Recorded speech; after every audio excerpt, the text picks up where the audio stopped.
Muy buenas tardes. Estamos ahora ya en la segunda parte del día del seminario de investigaciones intuitivas interdisciplinares, que el día de hoy contamos con la presencia de Cintia García Leiva, que nació en la Ciudad de México en 1985, es investigadora y gestora cultural. Su trabajo se enfoca en prácticas interdisciplinarias y poéticas extendidas. Dedica su investigación más reciente a explorar las nociones de borramiento, erosión, residuo y reescritura en textualidades contemporáneas. Estudió guitarra en la Escuela Nacional de Música y Lengua y Literatura Hispánicas en la Facultad de Filosofía y Letras de la UNAM. Es maestra en literatura comparada por la misma institución y realiza su doctorado con el proyecto La potencia de la hora, poéticas y políticas de la legibilidad en lo sonoro. Ha realizado múltiples intervenciones individuales y colectivas en espacios como el MUAC, el Chopo, Radio UNAM, Centro de Cultura Digital, Archivo Diseño y Arquitectura, Centro Cultural de España en México, la Fonoteca Casa del Lago, el Claustro de Sor Juana, el Palacio de Bellas Artes, Vox Populi, Galería Middle Press Studio, entre otros. Ha escrito ensayos sobre sonido y poéticas experimentales para diversas publicaciones y ofrecido decenas de ponencias en foros nacionales e internacionales. Ha sido tallerista para el INBA y UNAM en centros culturales de diversos estados del país. En 2014 fue co-curadora de la exposición Soledades, lecturas sonoras del imaginario gongorino para el Centro Cultural de España en México. En el 2015 recibió la beca de jóvenes creadores del FONCA en multimedia. Desde el 2013 es miembro del Laboratorio de Literaturas Extendidas y otras materialidades, YOM, colectivo que organizó y gestionó el proyecto multisede, Plataformas de la Imaginación, Escenarios de la Literatura Electrónica, México 2015. Fue co-coordinadora general y programadora del proyecto Poética Sonora en México en sus ediciones 16-17. En el 18 formó parte del equipo curatorial de la exposición Modos de Oír, en el Laboratorio Alameda y X Teresa. En el 19 realizó la curaduría del ciclo de literaturas experimentales para la Casa Universitaria del Libro. Y bueno, ha dado, son muchas, creo que está muy larga, muy larga, muy larga, pero bueno, concluimos que desde 2020 es directora de la Casa del Lago de la UNAM, ¿no? También, que es importante, responsable de todas las políticas culturales que se están realizando ahí, y le damos la más cordial bienvenida. Muchas gracias, Cintia. Pues bienvenida, adelante, por favor. Muchísimas gracias, José Miguel. Gracias a todas y todos por estar aquí. Hubiera mandado una bio corta, disculpen eso. Yo creo que fue de la página donde aparece más larga, pero bueno, también un súper gusto que a partir de estos reconocimientos y de estas múltiples colaboraciones, hoy me toque estar aquí en este seminario, que me parece una iniciativa maravillosa y, más allá de eso, necesaria. Si hubiéramos seguido escuchando eso, habríamos también hablado del proyecto Arte, Ciencia y Tecnologías, que también desarrolla la UNAM desde hace tiempo y que he compartido con José Miguel en este sentir necesario desde la gestión cultural, desde la profesionalización de perfiles transversales, de perfiles transdisciplinarios y del impulso necesario también que me parece nos toca desde la gestión cultural como funcionarios, como estudiantes, como pensadoras, para poder dimensionar la necesaria estructura horizontal en una idea de crecimiento colectivo. Y es un poco hacia donde quisiera ir hoy.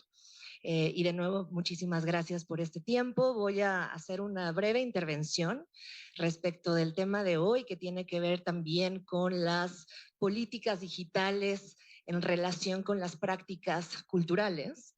Donde siento que hay muchísimo que discutir, donde creo que también estamos viviendo, así como en tantos otros terrenos, tantos cambios tan rápidos y tan vertiginosos que de pronto parece difícil detenernos a solo uno de ellos y pensar qué está ocurriendo allí.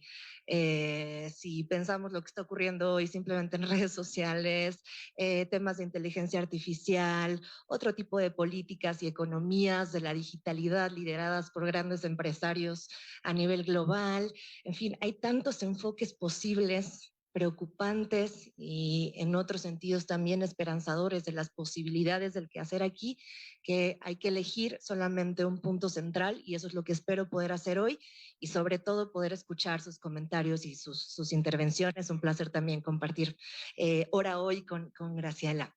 Bueno, hay una manera en la que me ha interesado aproximarme a diversos temas de la interdisciplina cada vez más y es una manera sonora. Como ya les contaron, hay un perfil que he desarrollado y que me interesa mucho tanto en la investigación como en la gestión cultural, que tiene que ver con el sonido. El sonido muchísimo más allá de la música, aunque la música me interesa, por supuesto, cada vez más y siempre, pero el sonido como un fenómeno desde donde el que es posible mirar el mundo, escuchar el mundo, hacer contacto con otras y con otros. ¿En qué sentido me refiero a esto? Me refiero en las posibilidades de resonar con otras personas, de hacer comunidades desde prácticas que a lo mejor no son tan visibles, el sonido todavía no está tan cooptado por diversas prácticas capitales que chupan básicamente cualquier producción de manera muy, muy rápida y la comercializan. Y en el sonido, por invisible, aunque de todas maneras material, he encontrado la posibilidad de reflexionar muchas cosas, incluido el ámbito de lo digital. Por algunas coyunturas me dediqué también a dar clases de políticas digitales, pero pensándolas sobre todo en un nivel distópico y sin embargo no completamente terminado, sino una distopía en la que todavía me parece que podemos resonar, en la que todavía me parece que podemos encontrar ecos interdisciplinares. Ya decía que para mí esta mirada es fundamental en todos los ejercicios, tanto laborales como de la práctica cotidiana. Y es desde ahí donde hoy toco el tema de las asincronías, las posibilidades de pensar diversos movimientos, diversos ritmos en una digitalidad que parece que está buscando igualar los ritmos algorítmicamente. ¿Y qué podemos hacer allí desde la creación? Una de mis preocupaciones mayores al respecto de estos temas y por los que también pude hablar con Mónica Mieva, que también coordina este seminario, y me parece que de ahí surgió la invitación, tiene que ver con lo que me pasó como gestora, como directora de Casa Lago en 2020, cuando entré a dirigir Casa en Lago, al mes tuvimos que cerrar por las razones que ya sabemos, y el planteamiento de mi programa de trabajo de 4 años lo tuve que modificar en muy poco tiempo con un equipo que apenas conocía y me parecía que había mucha posibilidad de, como a tantas instituciones nos pasó, de poder seguir produciendo en la digitalidad y de mantener de alguna manera nuestro programa artístico y académico que habíamos comenzado a promover. Como a todas y como todos, parecía que esto iba a durar poco. Ya sabemos que en algún momento entendimos que esto cambiaba la temporalidad y había que asumir esas ideas.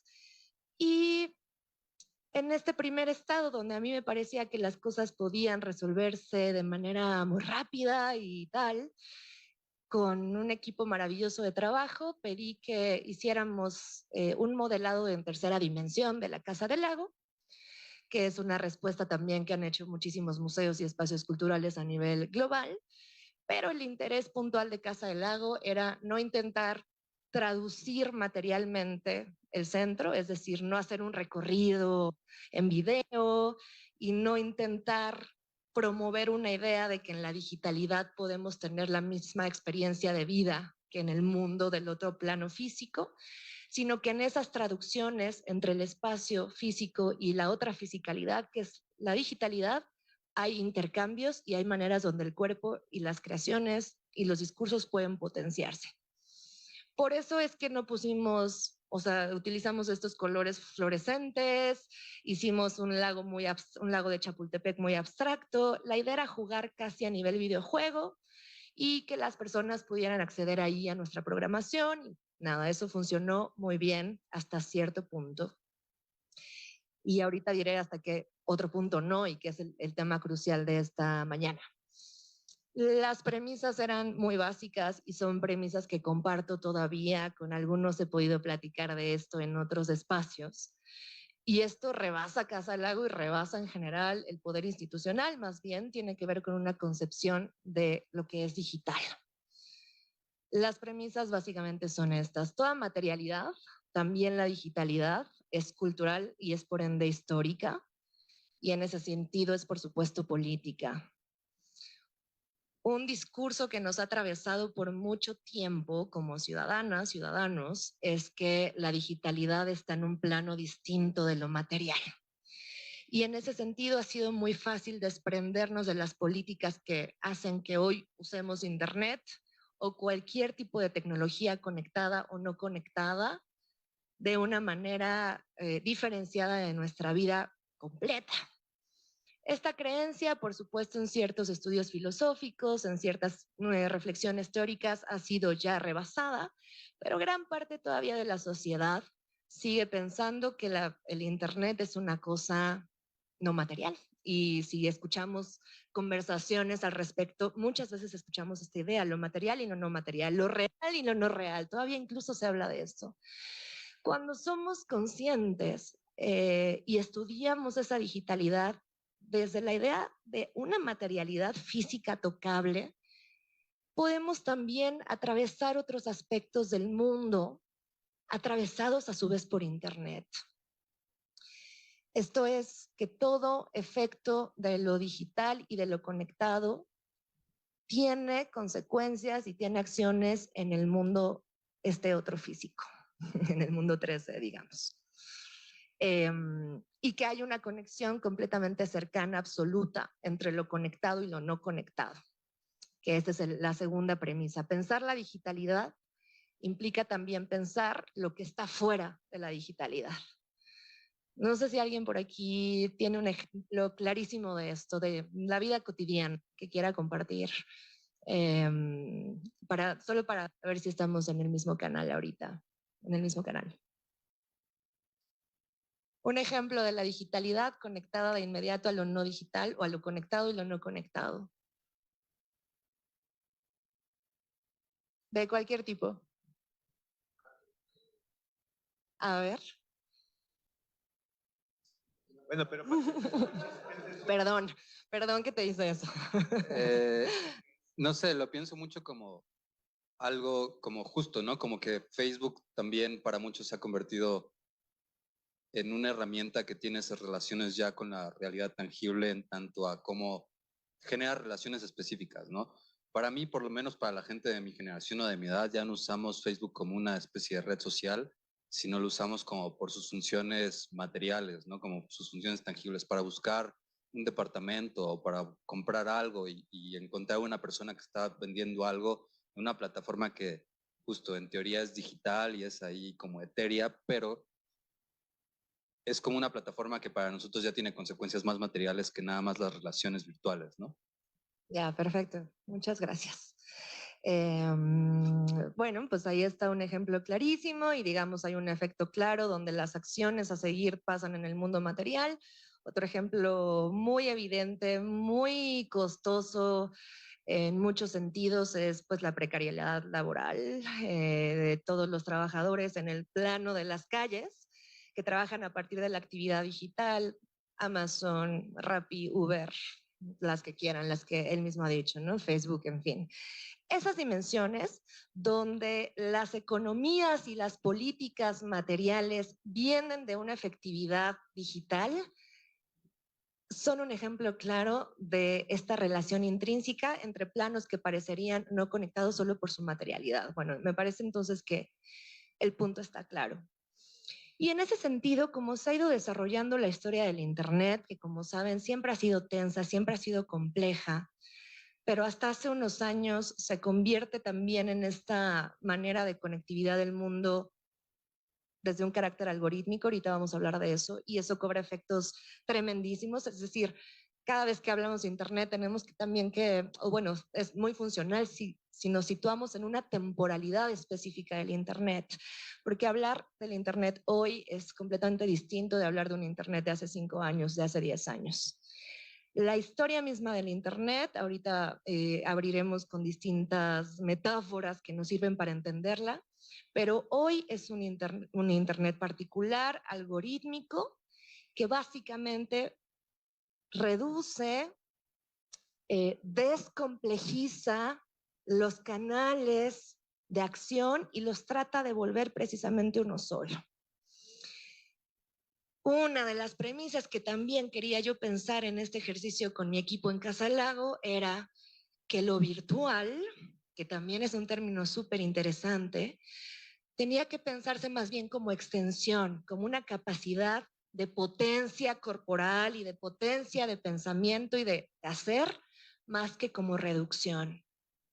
Es decir, de nuevo, intentar pasar el mundo que teníamos en la calle a un cuadrito del Instagram o a un cuadrito del Zoom, me parece, y además no a mí, sino hay un montón también de escuelas, digamos, que se posicionan en ese sentido, una reducción en todos los sentidos, incluida la corporal. Ahorita me regreso acá. Me refiero a esto, a la vida en la retícula.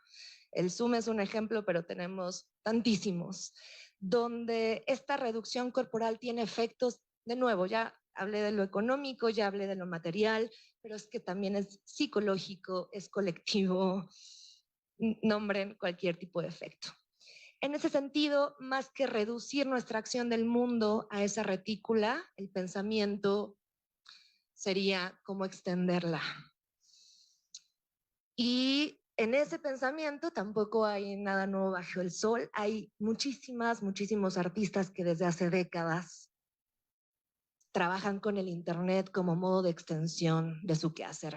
La historia del arte digital, que en México además es fuertísima, es interesantísima y lo podríamos rastrear incluso desde los años 80. A quien le interesa este tema, el archivo, por ejemplo, del Laboratorio Arte Alameda, tiene muchísimas acciones que pasaron tiempo atrás al Internet que conocemos, donde las producciones de nuevas tecnologías en ese momento se estaban combinando con pensamiento contemporáneo. El arte digital, por supuesto, todo lo que trabaja con código hoy, código vivo, live coding en la música, pero hay un montón de producciones de diseño, de arquitectura, por supuesto, de gestión misma. Y en la gestión cultural, por supuesto, el Internet se fue también integrando como un aparato más o como una capacidad más de acción, como una ventana más. Y aquí me detengo como me parece tan importante en este tema de la ventana. La ventana también ha servido como una manera de hacer una metáfora de la historia misma del Internet. En estos primeros, hablamos de este Internet, en estos primeros guiños que tuvo con una realidad de masas, es decir, cuando dejó de pertenecer a ciertos grupos de guerra y cuando dejó de pertenecer a un aspecto privado de la vida y se convirtió poco a poco en un Internet de uso público.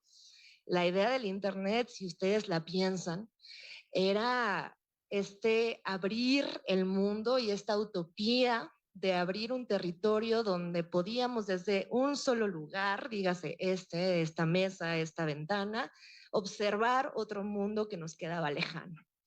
La utopía del Windows, incluso pensemos en esos nombres, en esos colores, la utopía del navegar, pensemos en los términos que han servido también metafóricamente para hablar de Internet, surfear en la web, abrir portales. ¿Qué más metáforas se les ocurren históricamente que hemos usado para el Internet? Bueno, claro, la nube y hoy es bien interesante pensar, la nube hoy, la nube no es un término muchísimo más cercano hoy, que es como esta cosa que está fuera, está allá, pero ahí está todo en control. En algún momento, si se piensa, la supercarretera de la información, si pensamos en algún momento era esto, como ir abriendo terreno donde la humanidad podía descubrir sus conexiones desde allí, desde la conectividad.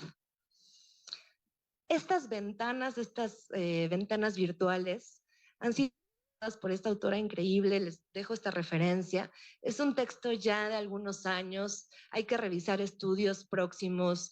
La revista eFlux es un ejemplo también, a mí me parece interesante, de estudios muy recientes que se han hecho sobre la digitalidad, pero en términos de la metáfora de Internet les recomiendo mucho este texto, que explora cómo se pensó la ventana arquitectónica hasta la ventana computacional. Y de ahí ahora hay que hacer una historia reciente. Sería bien interesante también conocer en México quién está haciendo eso. Para mí una pensadora importantísima en el presente es Geraldine Juárez, una artista e investigadora mexicana que aunque no vive aquí, dialoga todo el tiempo con prácticas internacionales, con una mirada muy, muy crítica respecto a las economías digitales contemporáneas. Pero bueno, es una de Eugenio Tiselli, que José conoce muy bien, un pensador que ya conocieron, que bueno, me da mucho gusto, que a mí me parece una figura central también en nuestro país y desde hace mucho tiempo. Y en fin, hay que ir buscando, Dorín Ríos, hay que ir buscando nombres de personas que están trabajando críticamente con estos términos.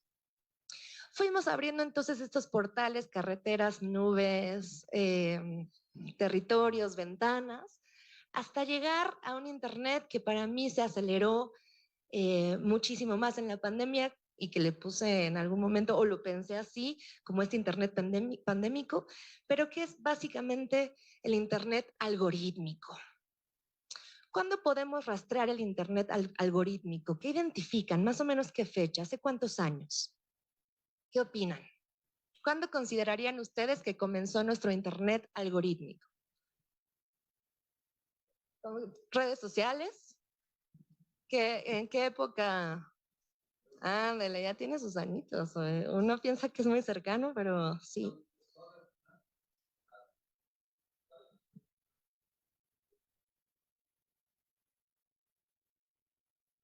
Sí, digamos, en el momento en que nuestras acciones en redes sociales, en aplicaciones, en diversos universos digitales, pueden rastrearse y devolvérsenos en más modos de ejecución, es decir, en instrucciones, sugerencias, modos de hacer según tu perfil. Es decir, en el momento en que el algoritmo empieza a detallar perfiles, para mí es el cambio crucial de esta historia de la que hablamos. Para mí es la vuelta de página y es donde todas estas maravillas utópicas y algunas no utópicas, algunas reales y realizadas del Internet, para mí se voltea el juego. Y entonces esta ventana que propuso este medio, porque definitivamente se instauró como medio y no solo como soporte y no solo como categoría, como medio se instauró hace ya muchas décadas, esta ventana que nos servía para ver el mundo exterior se nos voltea y se vuelve la cámara viendo a nosotros. Para mí ese es el Internet pandémico y tiene que ver con esta vida, ya decía, en la retícula. Nuestra realidad presente, encapsulada, reticulada, encuadrada, en vez de una ventana abierta hacia el afuera. Por supuesto me pueden debatir y yo misma me debato todo el tiempo y hay un montón de prácticas que están trabajando con otra concepción de Internet y estas son las prácticas además por supuesto que me interesan, incluso en la gestión cultural como para mostrarlas y visibilizarlas, pero a nivel global esto fue lo que pasó y desde allí muchas preocupaciones vienen a mi mente, ¿no? Ya no es el mundo, ya no es ver el mundo desde nuestro lugar, sino traer el mundo entero a una sola pantalla. Perdemos perspectiva de mundo porque se reduce nuestro nivel de visión, literal y metafóricamente. Otra preocupación que tuve yo durante la pandemia era pasar tanto tiempo en Internet y los efectos corporales que tiene. Deja tú en Internet, simplemente con pantallas y los efectos corporales que eso tiene. Y me ha interesado entonces, ya espero ir llegando como al punto central de la conversación, maneras teóricas, maneras reflexivas, maneras artísticas, en que esta aproximación algorítmica de la vida que nos atraviesa digital y no digitalmente, conectada y no conectadamente, puede invertirse. Y vuelvo al tema con el que abrí, que tiene que ver con el sonido o con las prácticas aurales. Y en este sentido, desde ese territorio, retomo muy sonoramente la intervención. No, creo que es aquí, es una bomba de aquí. Voy a seguir. ¿Me oyen? Sí, todo bien. Sí, creo que es como una bomba de agua o algo así.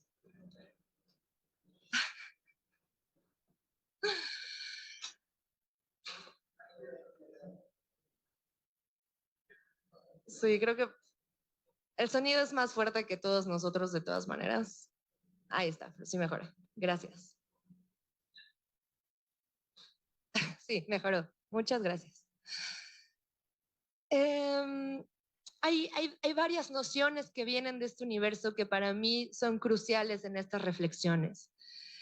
Una de estas es la del ritmo, les dije en un principio, y ahí Berardi me parece un pensador también, aunque, y me gustaría escuchar a ustedes si le han leído sus pensamientos al respecto, a mí me parece que de pronto publica demasiado y espera poco para pensar.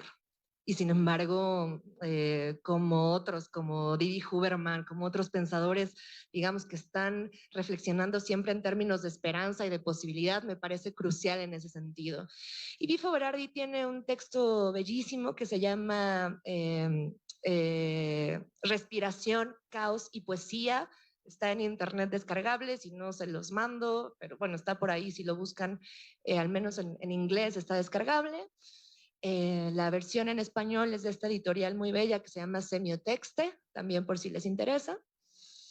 Y en este libro sobre la respiración hay una diferenciación que él hace sobre modos de vida. Él habla de esta idea de contrastar las posibilidades del biorritmo, es decir, las organizaciones rítmicas corporales naturales, en contra o versus de las posibilidades reductivas del algoritmo. Es decir, ya se me... Ahí está.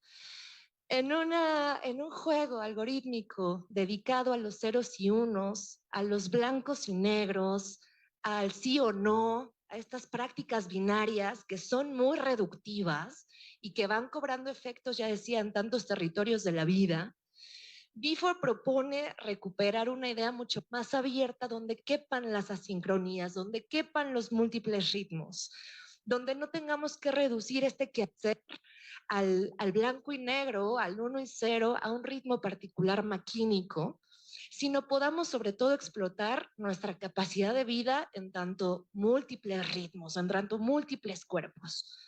Esa potencia de la ritmicidad entendida como eso, como agencia política en un mundo de ceros y unos, para mí es crucial y realmente ha sido fundamental. Y entonces, ¿qué recupera Bifo de ahí y qué tomo yo de ahí? El movimiento sobre la retícula. En vez de la estaticidad, la posibilidad de seguir moviendo el cuerpo con todo lo que eso significa. Pero también lo ambiguo frente a lo exacto. Hemos también acostumbrado a nuestros cuerpos demasiado a lo exacto y esto tiene también que ver con una constricción del tiempo, con una constricción del pensamiento. Esto es muy algorítmico y es muy maquínico y abrirnos a la posibilidad de la ambigüedad propone también que nos abramos a estos múltiples biorritmos, ¿no?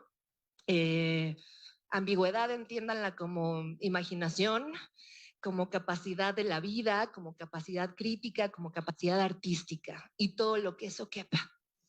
Y la otra, por supuesto, es lo plural frente a lo reducido, lo plural frente a lo unívoco, la extensión de nuevo de estas múltiples ventanas al mundo en vez de la reducción a una sola carretera de conexión.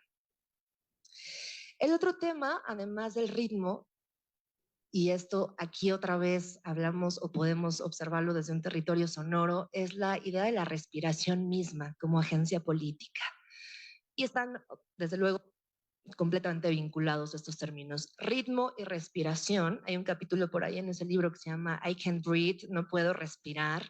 Por supuesto, pensado también en muchos eventos conocidos por todas y por todos que tienen que ver con abusos, por ejemplo, en las protestas negras en Estados Unidos, y si nos vamos a Latinoamérica, habría una lista infinita, casi que decir, donde se corta respiración de la protesta, donde se corta la respiración del grito, donde se corta la respiración de estos múltiples tiempos. En la respiración dilatada, en la respiración múltiple, cabemos más, cabemos todos, idealmente.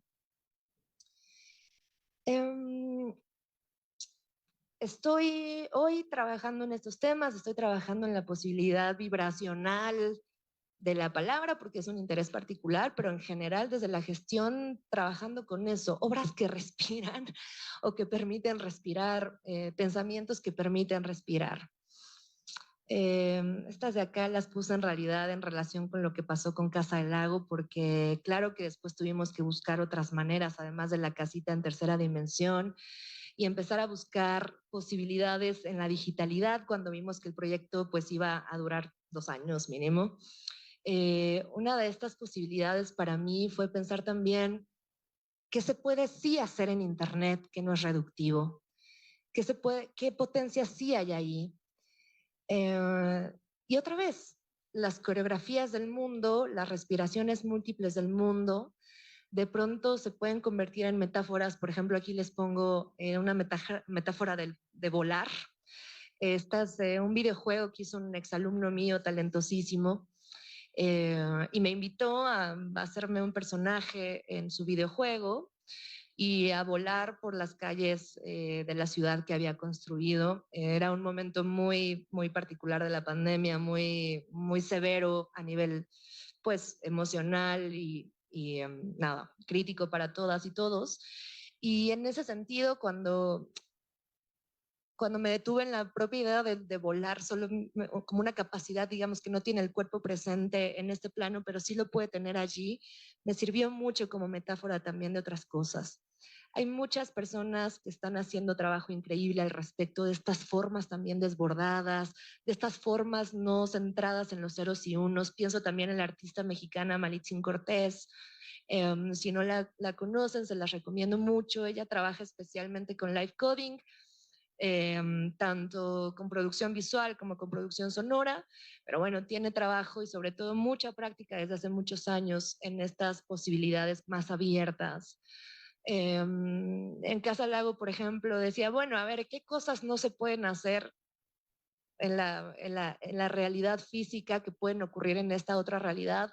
Por ejemplo, yo no puedo abrir Casa Lago en la noche porque si no sería un dineral absurdo de pagos, por supuesto, de tiempo extra, que me saldría muy caro. Pero aquí sí podíamos hacer una discoteca nocturna, por ejemplo. Estoy poniendo ejemplos muy básicos, mucho más puntuales, prácticos, donde podíamos hacer un concierto a medianoche que se estuviera transmitiendo desde otro lugar, desde luego. En este caso tuvimos un concierto con Lucrecia Dalt, que estaba desde Argentina, y tuvimos una casa nocturna, digamos, tuvimos colectividades participando ahí de otra manera en la que hoy se puede también en esos jardines increíbles. Y hubo un montón de propuestas que me parecen cruciales. Ya recomendé a Geraldine, por acá la tengo, y hay otras pensadoras, por supuesto, también a nivel global. Otra figura que me interesa mucho y a lo mejor les puede ser de interés es también Hito Steyer, que también tiene muchísimo tiempo pensando políticas digitales desde un nivel altamente crítico. Y entre muchas investigaciones que ha hecho, por ejemplo, la posibilidad del anonimato hoy, la posibilidad de lo invisible hoy, también ha trabajado con esta idea de las imágenes pobres o la posibilidad de las imágenes, digamos, en estas maneras en que las compartimos en el presente, que son multireproducidas, multidesgastadas, que pierden precisamente carácter autoral, y las posibilidades de que en esa conexión que está entre el desgaste de la imagen saturada, la imagen no original, sino empobrecida en ese sentido de cómo se presenta, puedan pensarse acciones pues radicales.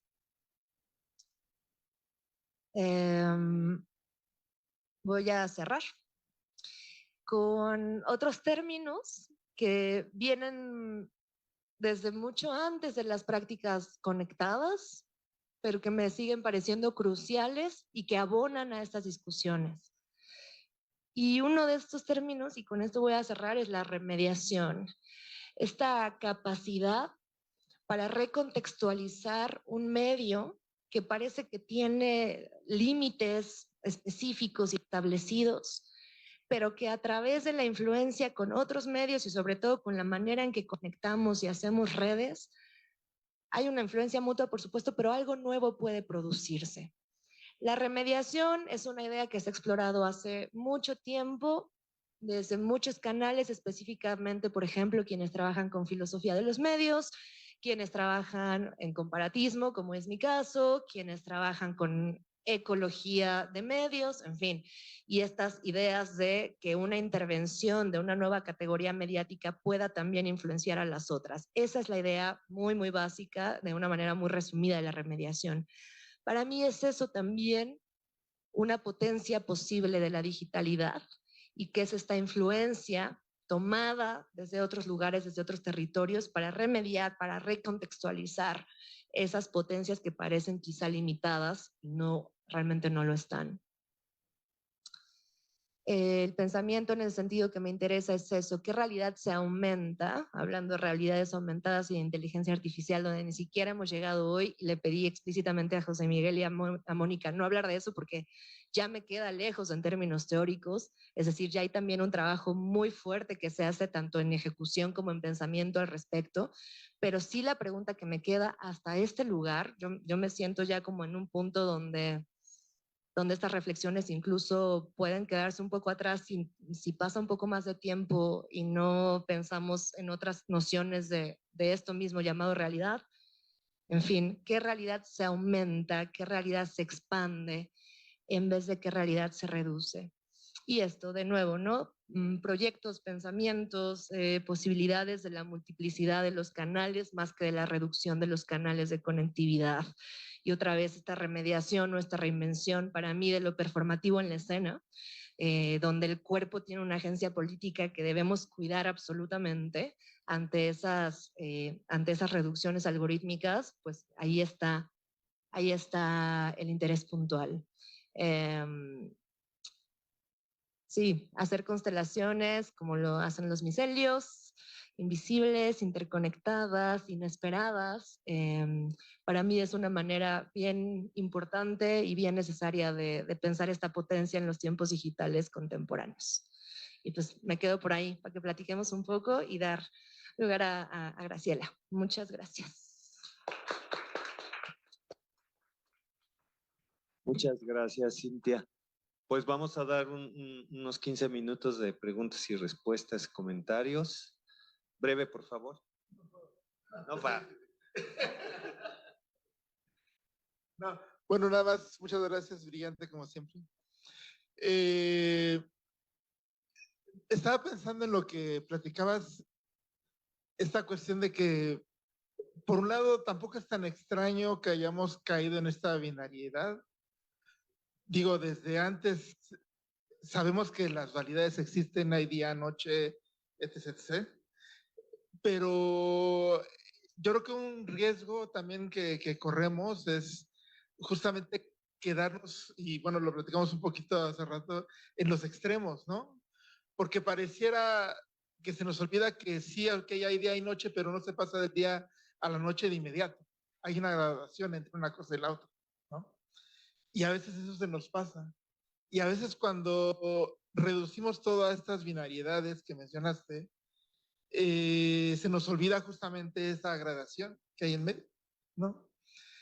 Y a veces ignorarla, justamente eso también que dices que es algo que platicamos la otra vez de la materialidad y todo, un poco de aquí viene mi idea, viene de hablar con ella y también de verlo de Tiseli y demás. Entonces, creo que el gran riesgo uno de los grandes riesgos de los que yo veo ahora entre tantos otros, un poco es eso que hablamos de la distopía y todo. Bueno, la distopía creo que ya nos alcanzó de alguna manera, ¿no? Creo que de alguna manera ya estamos ahí. Pero justamente cuando perdemos la noción de dónde estamos, que justamente creo que es el problema de esto ya, estos trances que sean tan transparentes entre lo virtual, lo real, y que ya cuesta trabajo definir cuando estamos en un lugar y cuando estamos en otro. Insisto en que es demasiada información, es demasiada cosa para nuestra cabeza y biológicamente no estamos hechos para esos pasos así tan transparentes como los damos, ¿no?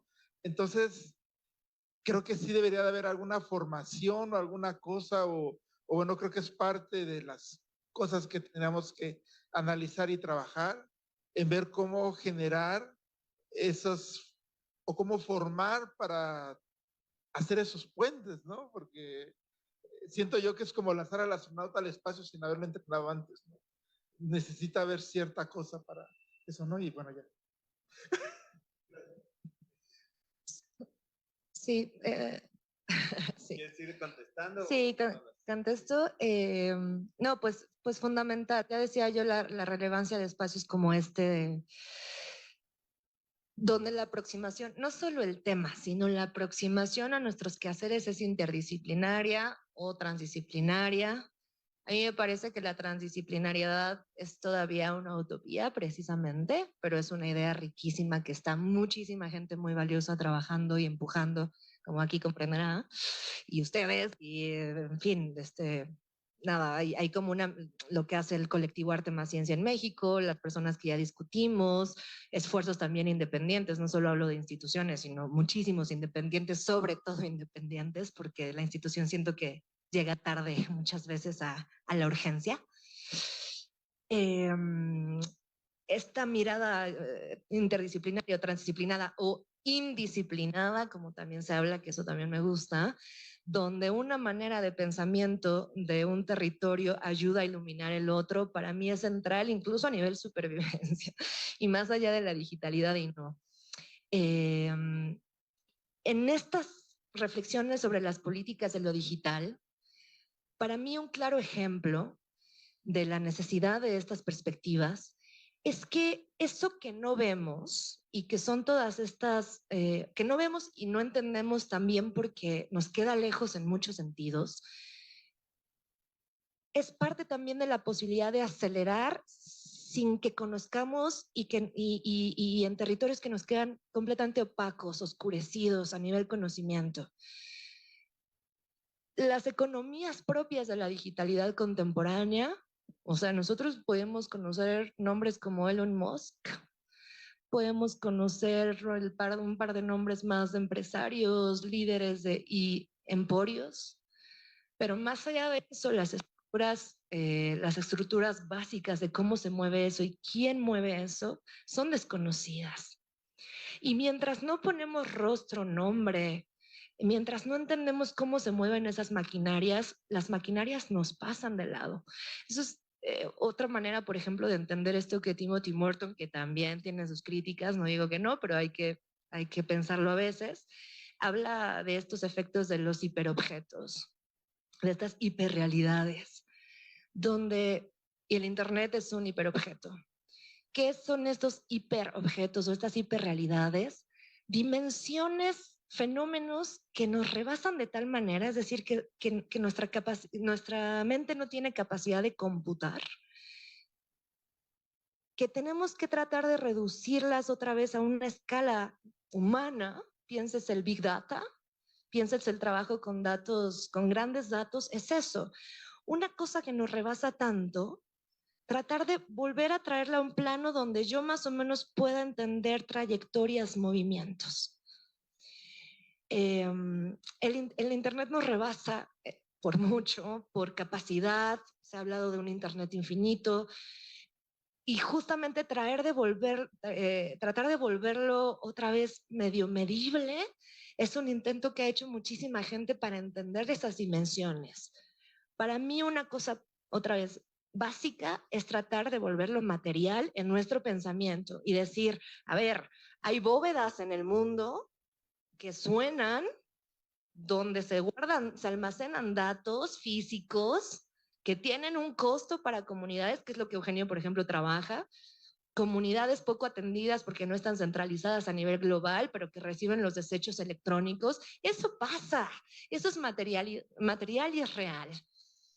O sea, el Internet no está en una nube, precisamente. Está en nuestros mares y en nuestros ríos. Y además afectando a las personas menos conectadas y con menos decisión de conectividad. Que eso es lo irónico y lo tan complejo.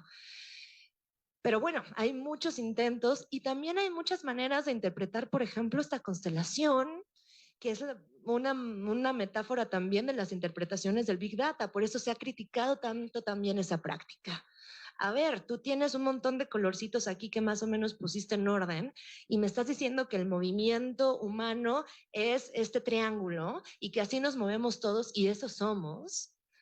Bueno, a ver, ¿qué pensaría un economista? ¿Qué pensaría una filósofa? ¿Qué pensaría una bióloga? Y por eso, de nuevo, la manera de observar fenómenos que nos rebasan, de tal manera, para mí tiene que ser forzosamente transdisciplinaria y entender los efectos desde cada lugar, psicológicos, emocionales, afectivos, corporales, físicos, o sea, a eso iba. Entonces, si los efectos de la digitalidad son tantos en lo no conectado, también para mí la mirada reflexiva y de estudio tendría que ser en múltiples niveles.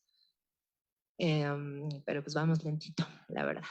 En fin, pero vamos, porque estamos hablando pues y se habla mucho y cada vez hay más, ya decía, iniciativas al respecto, ¿no?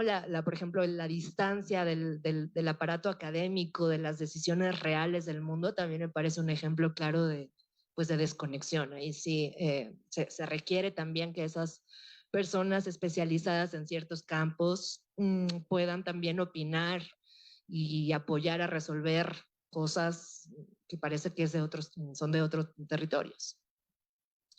Pero ya decíamos que hay que empezar pian pianito, porque incluso en un espacio, digamos que controlable, más o menos con una estructura como la universitaria, cuesta incluso, hace rato lo decíamos, poner a hablar a un astrónomo con una pintora. Y cuesta que el astrónomo entienda que la pintora no le va a ir a hacer dibujitos de su gran investigación, o al revés, o que la pintora entienda que el astrónomo no le va a resolver su argumento científico que necesita para aplicar a la beca del FONCA, sino que en un diálogo horizontal, ideablemente, y por eso quizá utópico sigo pensando, hay maneras en que cada uno está pensando esta realidad táctil y no táctil de manera distinta. Pero bueno, eso. Creo que allá había otro, sí. Bueno, muchas gracias por todo lo que nos contaste, como que me abrió muchas preguntas, pero mencionaste al principio que el proyecto de Casa del Lago comenzó pues buscando nuevas alternativas, pero que también se quedó como con límites en algunas partes, pero ya no nos dijiste cuáles. Entonces me gustaría como que pues saber desde esta perspectiva ya como al tiempo qué faltó o qué se hubiera podido hacer mejor. Gracias. No, muchas gracias. Qué bueno que me recuerdas esa falta porque además se relaciona con otra cosa que ya no dije ahorita y que tiene que ver también con las realidades geopolíticas particulares y nuestra relación con lo digital como territorios. Cuando nosotros lanzamos esta casa en tercera dimensión, pues en ciertos canales a los que pudimos llegar muy conectados, cierto público, la verdad es que la mayoría joven, con acceso a redes, que se pudo seguir enterando de nuestras cosas en Internet. Desde ese nicho tan cerrado parecía un hit, ¿no? El proyecto, pues un poco raro, pero también interesante, de esta casa 3D que puedes voltear y comisionamos artistas, por ejemplo, a que intervinieran con obras digitales la casa virtual y una chica, Flor de Fuego, hizo un lago de colores y tú podías, con unas instrucciones muy sencillas, hacer tu propio lago de Chapultepec. Félix Bloom hizo unos árboles bellísimos conectados con sonidos de Veracruz, en fin. Y de pronto, por supuesto que pensando también en la retroalimentación, lo que pasa es que Casa del Lago, por ejemplo, recibe en las rejas que están en la milla del bosque de Chapultepec, en una de las entradas principales al bosque, 30,000 personas por fin de semana. Y esas personas son familias mexicanas que van con les hijes a comprarles un algodón de azúcar, quizá al zoológico, y de paso, por suerte para nosotros, se topan con Casa del Lago y dicen que hay aquí, y por suerte para nosotros, descubren que hay un concierto ese día de Martín Cortés o un artista increíble. Ese público lo perdimos. ¿Y por qué? Los esfuerzos múltiples para esta Casa del Lago e irle poniendo todos estos elementos la convirtieron en una casa poco accesible para una realidad tan abierta como son los públicos tan diversos que tiene Casa del Lago. La web se hizo muy pesada, o sea, el acceso mismo, o sea, hablo de cosas prácticas, el acceso mismo tardaba, necesitabas ciertos sistemas operativos, los streamings, como le pasó a tantas instituciones, pues tenían que hacerse en horario laboral regular, casi siempre, excepto por los eventos nocturnos que hicimos, pero casi siempre eran a las 12 o a las 6, en fin. Cuando tú tienes una realidad como es la mexicana, y ni siquiera pensemos en Ciudad de México, que está bien consentida esta ciudad con todo y todo, pensemos en otros estados y sobre todo en otras regiones, donde apenas si hay luz, donde apenas si hay acceso a telefonía móvil, donde los sueldos y, en fin, la labor, cualquiera que sea, está tan precarizada que, por supuesto, hay una familia que comparte un iPad entre 6 o 7 personas y además la mamá o el papá se tienen que conectar al Zoom porque esas realidades chocaban de manera tan fuerte con nuestra casa fluorescente que fue duro también.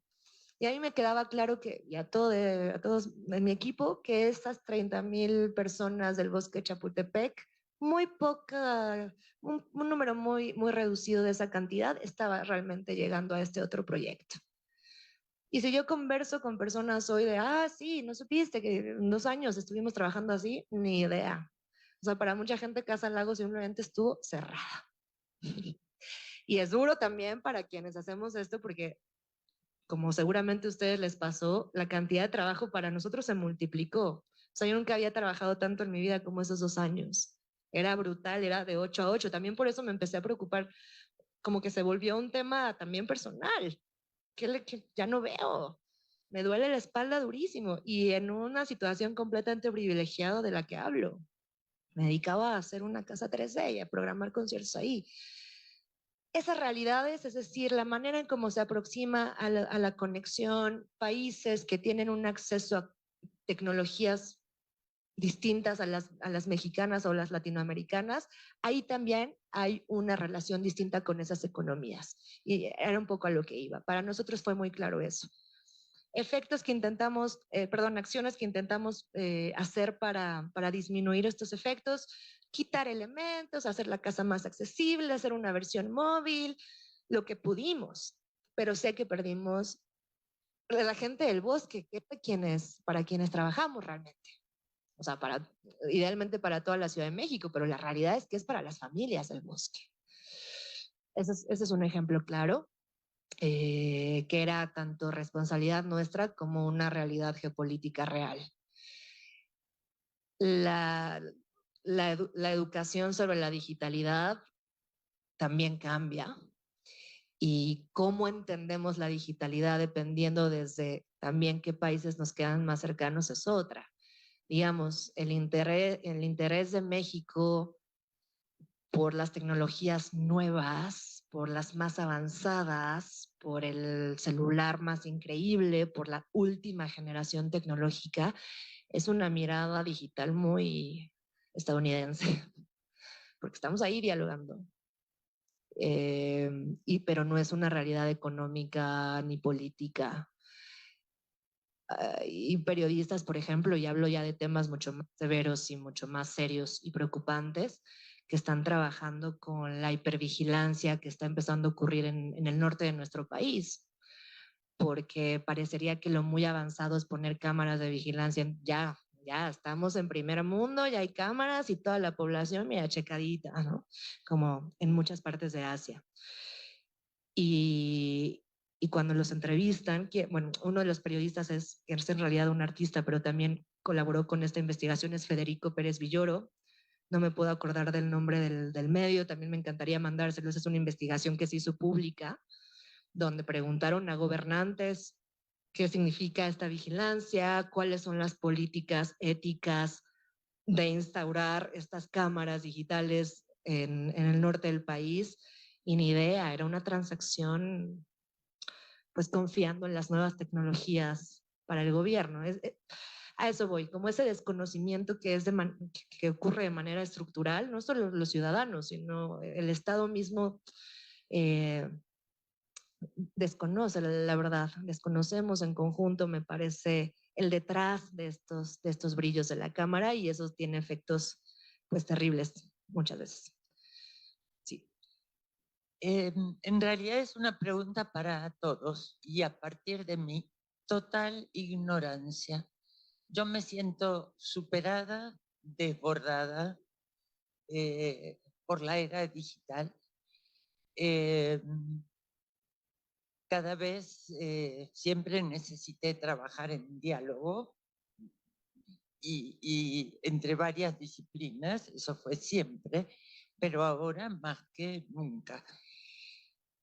Mi pregunta es, tú has dado un punto de vista desde el conocimiento de las herramientas y la visión crítica, teórica, maravillosa.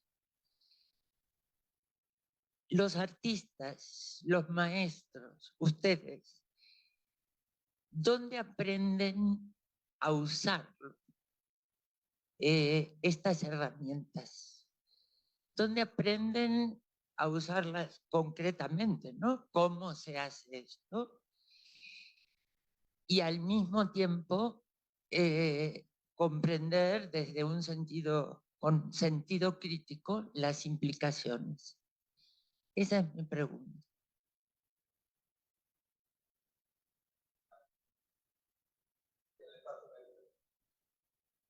O sea, es que no se oyen en la transmisión si no hablan en el micrófono.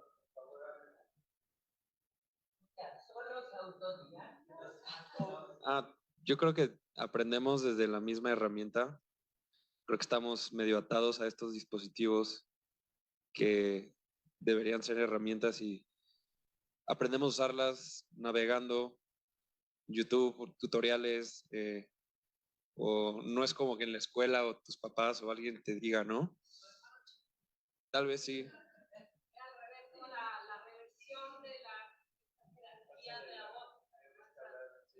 Eso es como que yo lo que yo sí encuentro como una... Yo aprendo a mi hermana chica, yo soy súper no sé si soy millennial, tengo 27 años y yo todo lo aprendo a mi hermana chica y eso que soy súper joven, ¿no?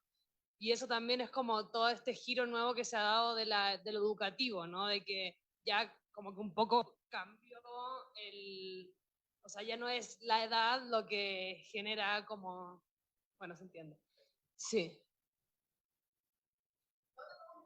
Yo no entendí la segunda parte de la pregunta, la de...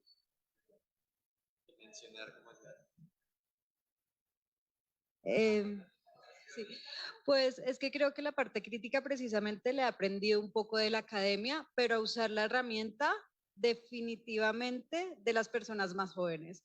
Y creo que estamos en ese proceso de reversión donde, bueno, hace poco hubo un evento, a mí me gusta ver mucho los eventos de videojuegos y me he dado cuenta que quienes ahorita están a la vanguardia de los videojuegos son chicos de 20 a 25 años y hasta menos. Y cuando veo a mis primos, pues solo algunos primos que tienen como los medios para tener un computador con un buen procesador, un computador con una buena tarjeta gráfica o que tienen internet de ciertas megas de su vida, que eso también tiene que ver, pues son primos de los que aprendo porque crecieron con las herramientas. Para ellos no es como para nosotros. Digamos, yo todavía fui de la generación que teníamos una clase de informática, que aprendíamos a aprender un computador de la manera correcta, a meter un cassette, creo que era en esa época, se me olvidó, el disquete, de limpiar el computador, volverlo a tapar y volverlo a apagar desde el monitor, y eso ya no se usa, eso es totalmente arcaico para las nuevas generaciones, y creo que ahora, no sé si estoy mal, yo trabajé como profe algunos años y la materia de informática, por lo menos en los colegios de Bogotá, ya no existe porque la mayoría de los muchachos aprenden desde la casa. La mayoría de las personas ya aprenden desde la casa, ya tienen un computador portátil, ya tienen un iPad, ya tienen una consola de videojuegos. Y creo que en ese sentido, sí, creo que ahí lo que faltaría es aprenderlo a ver desde una manera crítica, que creo que sí es la posibilidad que me ha dado asistir a una academia, de verlo desde una manera crítica, porque creo que las herramientas ya como técnicas, sí, ya vienen en el paquete en las nuevas generaciones. No en todos los lugares, pero sí en los lugares que tienen la posibilidad de acceder tanto a la red como a los recursos materiales.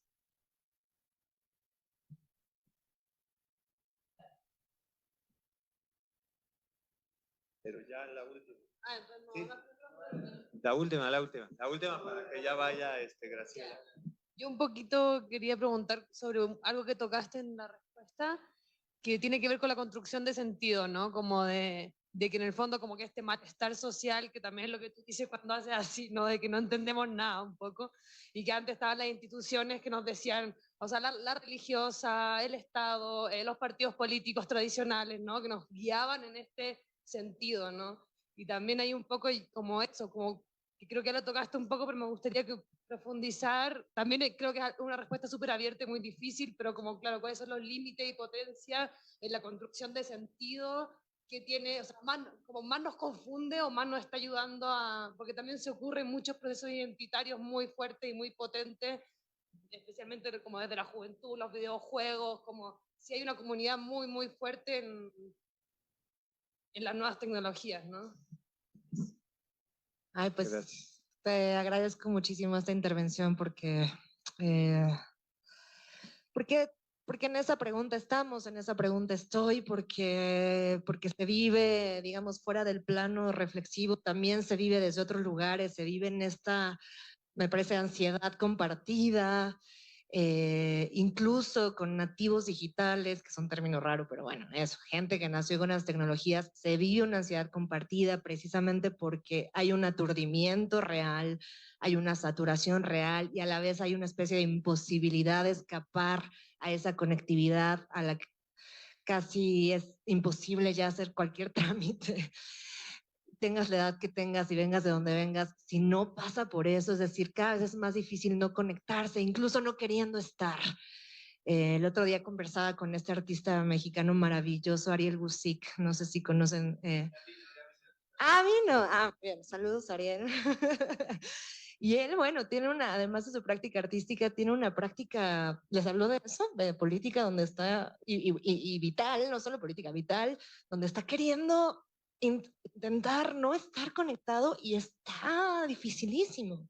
Pero bueno, esas ansiedades que vienen de la saturación visual, de la poca capacidad de reflexión, del tema que quieras, una incapacidad para cerrar la mente y cerrar un bombardeo en todos los sentidos, está provocando ciertos perfiles también, por supuesto, de reacción psicológicos y de gestión y demás. Y en esta pregunta que haces, efectivamente súper abierta y que hay que quedarnos con eso, de hacia dónde contemplar intentos de búsqueda de sentido, para mí un tema fundamental, y otra vez recuperando de autores que nada tuvieron, o autoras que nada tuvieron que ver con la digitalidad, pero que hoy me parecen cruciales, es el tema del silencio y de la escucha, como acción política cada vez más necesaria. Desde el silencio que propuso una Anne Carson, que era silenciar para cortar relación en un sentido como de salvación, hasta el que propuso John Cage, aunque no nos guste por otras razones, hasta el que propuso Paulino Oliveros, de escuchar al mundo profundamente y atentamente, hasta el que proponen artistas más recientes, contemporáneos, digamos, el silencio como una postura de agencia política, donde por un momento recordamos que hay una agencia posible de apagar esa saturación. Y en un silencio que nos permita también pensar hacia dónde, o pensar por lo pronto cuál de las 50,000 cosas que leímos y pensamos hoy realmente nos interesa más allá de la inmediatez. Entonces, el silencio para mí hoy se vuelve fundamental, aunque hay, repito, tanta gente estudiándolo desde hace tiempo. Hay un autor que me gusta mucho, yo creo que ya falleció, pero tiene un libro bellísimo que se llama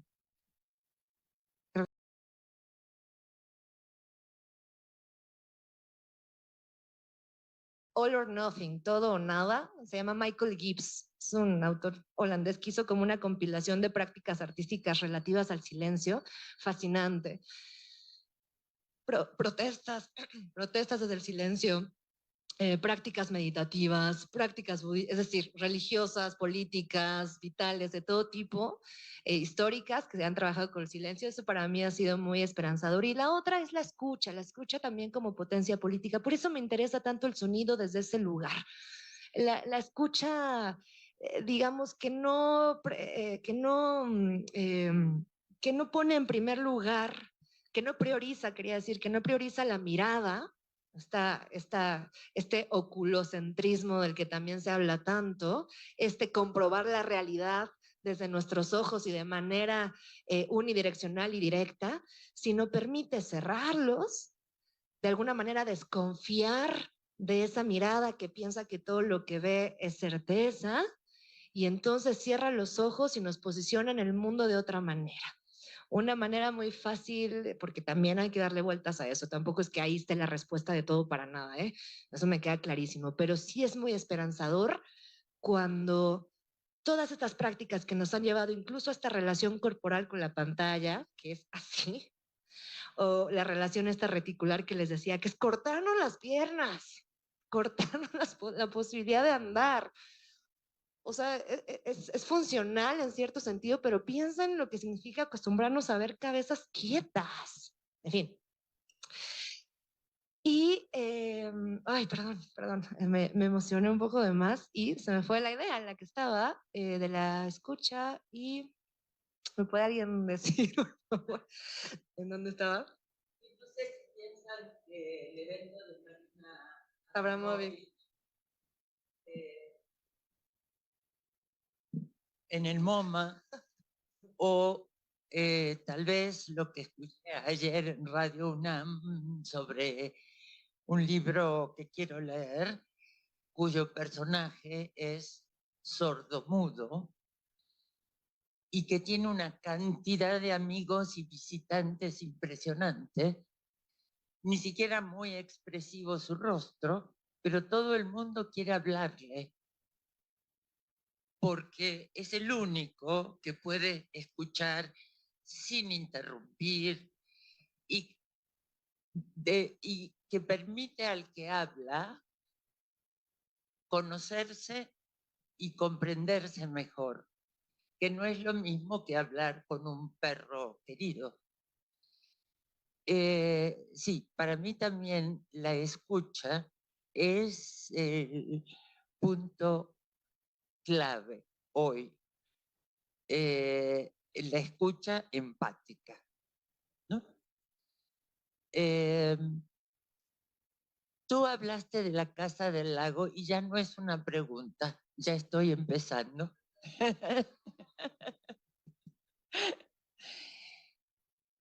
Y me pareció muy interesante tu reflexión sobre los públicos que se perdieron en el camino y ese nicho que después me vas a contar cómo supiste quiénes eran. No me importa cuántos, pero cómo llegaron a conectarse. Tengo, perdón, un rechazo. Soy de las que han tratado de desconectarse todo lo posible. No hace mucho que tengo celular. Y solamente los bancos, las transacciones bancarias, y las necesito porque como viajo no puedo ir personalmente a hacer todas las operaciones. Pero digo, no ha sido una lucha consciente, simplemente me excede.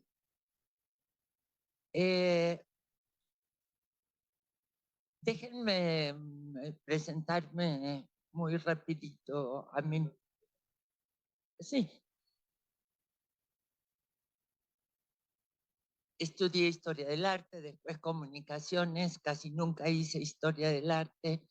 Me dediqué a lo más político que pude en el campo del arte, de la gestión en Argentina primero y en México después.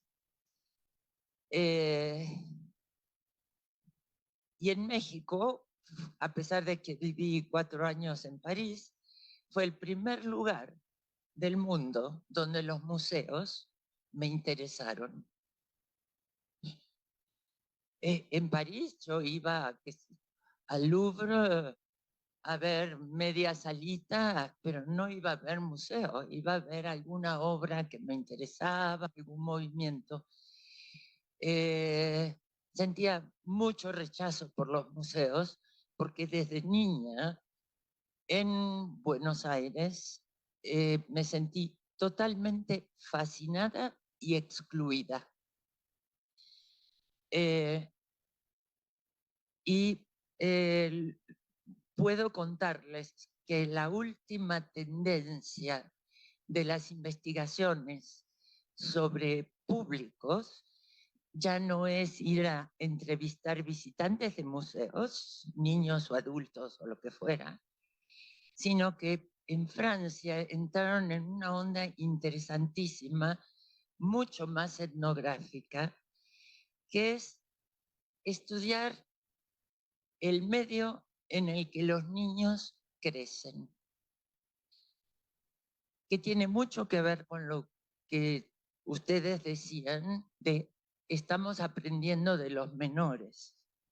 Algo está cambiando mucho ahí. Pero lo que no cambia tanto es si comprendemos cómo,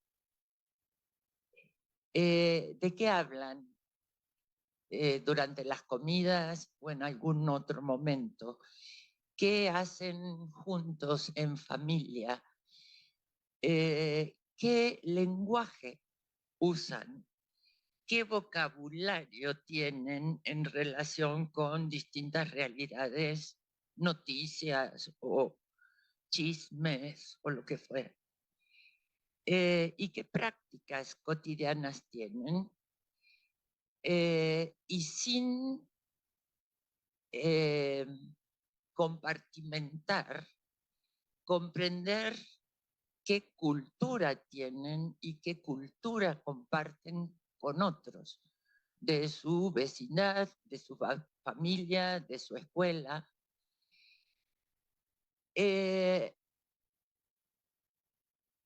Resultaba muy lógico entender quienes no tenían pares para, por ejemplo, imaginarse ir a un museo. Iba a quedar tan mal. Si un adolescente le dice a sus compañeros de fútbol o de lo que sea, vamos al museo, aunque sea de pinta, ¿cómo se te ocurre? No, vamos al skate o a esto o al otro, qué sé yo. Y si uno se queda solo en eso y queda mal, pues ya perdió el museo, o sea, no me voy a ir solo. Y lo mismo con quien vive en cada medio. Yo, por algún raro motivo de niña muy solitaria y con mucha libertad, pude hacer cosas que mis padres, mis vecinos y mi familia no hacían. Y una curiosidad enorme, ¿no? Familia migrada del campo a la ciudad, extremadamente pobre, bla, bla, bla. Primera universitaria de la familia, trabajando desde los 14 años. Entonces, yo entré una vez al Museo de Bellas Artes y dije, esto es fantástico, pero ¿con qué se come? Es fantástico. Y seguí yendo cada vez que pude, era gratis. No entendía nada, pero no me importaba, ¿no? Yo estaba ahí, pero era solitaria, o sea, no tenía el problema de que mis amigas no quisieran ir o de que yo quedara mal. Pero eso son excepciones. también está lo que los niños enseñan justamente a sus padres actualmente. Y esa es una ventana que pide más y mejor y más sensible investigación cualitativa. Yo llevo años en investigación empírica de visitantes de museos y de no públicos. Pero también hace muchos años que no quiero hacer eso y que hasta al Laboratorio de Arte Alameda, cuando estaba Tania Edo, me dijo, quiero un estudio, le digo, de los visitantes que no tienes. Hay que hacer algo antes de un estudio, por ejemplo, reunirnos todo tu equipo, todo el personal, incluyendo limpieza, y qué noción de públicos tiene cada uno, qué anhelos tiene cada uno, qué problemas tiene cada uno en relación con visitantes o escasez de visitantes, y fue interesantísimo. Fueron 4 reuniones de esas y Tania fue muy valiente, ¿no? Estuvo ahí como uno de tantos y todos se enteraron de muchas cosas. Los públicos están en la acción cotidiana de los que trabajan en una institución y están en su imaginario. Y eso es lo que hay para mí que estudiar por sobre todo.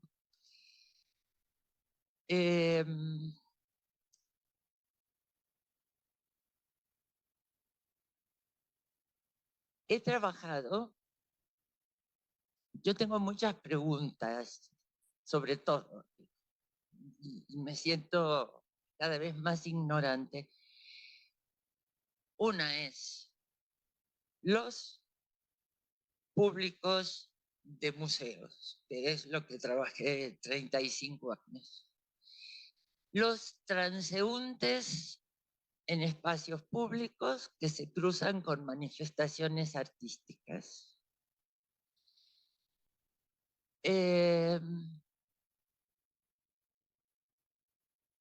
Hay diferencias, pero es muy difícil trabajar eso, ponerle un cierto límite. Hay que hacer sobre todo observación y diálogo. Lo hice también, siempre de voluntaria, digo, nadie paga esos estudios. Y si falta el marco institucional, no se reconoce como arte. Y eso puede permitir una relación mucho más horizontal, franca, ¿no? Eso me molesta en mi camino, quítenlo. Oh, wow, está interesante. Parece una manifestación, yo le entro. Pasan muchas cosas. Pero he trabajado sobre todo en el marco de lo instituido, museo. Y mi pregunta a ustedes es, ¿significan algo todavía los museos de arte para ustedes?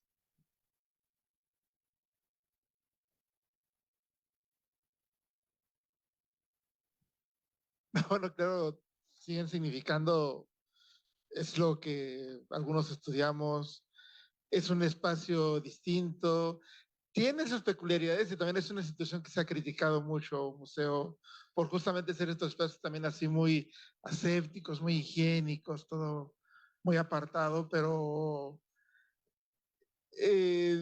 sin duda es una institución que también se está renovando, que también se está repensando continuamente. Y pues creo que estamos en eso, ¿no? Creo que es un espacio que se está reconfigurando, ¿no? Pero sin duda sigue teniendo importancia. ¿Alguno de ustedes tiene la expectativa de exponer en un museo alguna vez?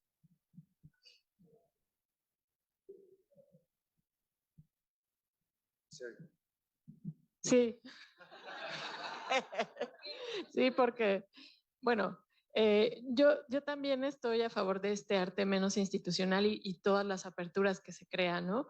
Creo que es algo que tú y yo hemos trabajado en algún punto, pero también pienso que el museo puede ser, hay muchas tensiones, pero creo que a pesar de esas tensiones puede ser un espacio en el que todavía se pueden disputar muchos lenguajes, discusiones, es un espacio también político, los museos están hechos por personas, con personas, y esas personas pueden crear esto instituyente ahí dentro, ¿no? También creo que no es un hecho que está dado, que la institución sí tiene muchos límites, políticas públicas, quién está en el gobierno en ese momento. O sea, sí creo que hay muchas limitantes, pero al mismo tiempo habría que ver la parte instituyente, ¿no? Lo que sí puede. Sí. Y creo que ahora en los museos en el mundo ya están abriendo estas ideas, no ideas, sino estas prácticas de pensar más en los públicos, de programas públicos, de abrirlo a otras prácticas. Bueno, yo lo veo desde el punto yo soy restauradora de arte de licenciatura y en el 2022, en plena pandemia, se reformuló la definición de museo por el ICOM, que es el Consejo Internacional de Museos.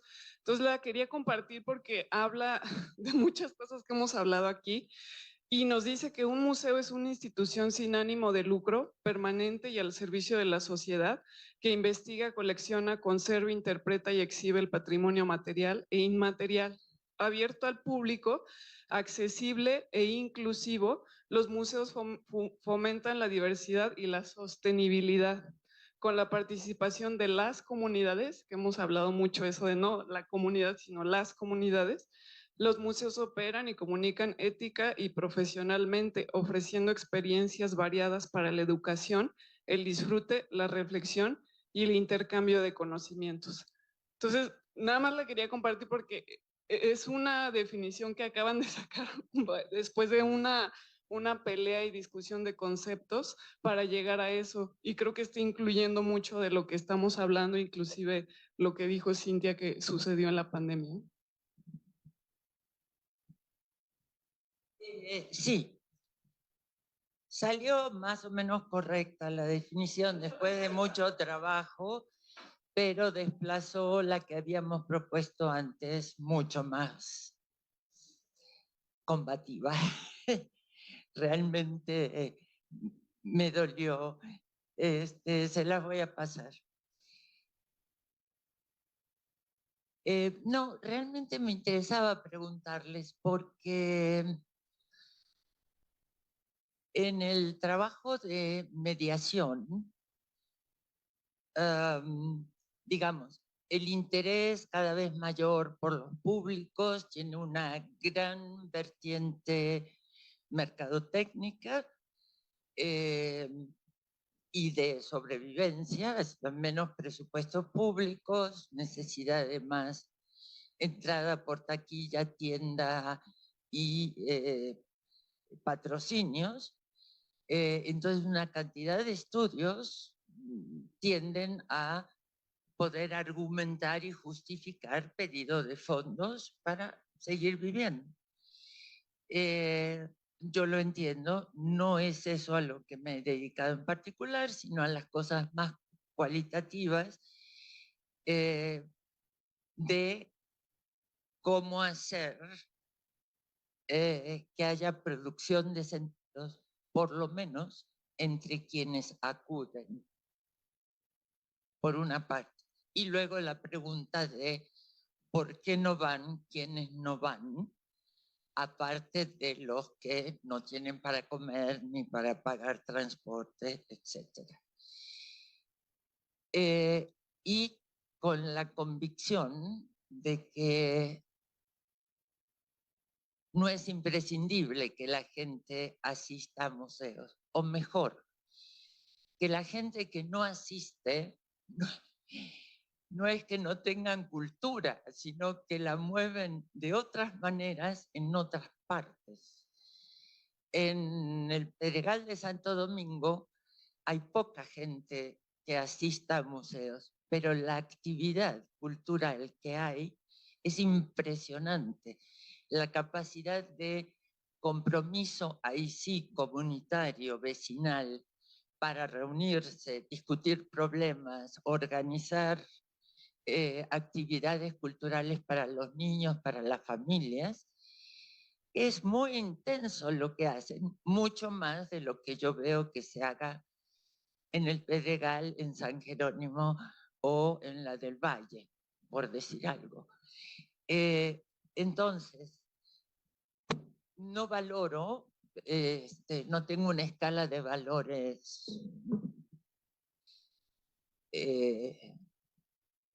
como la de públicos muy frecuentadores de arte.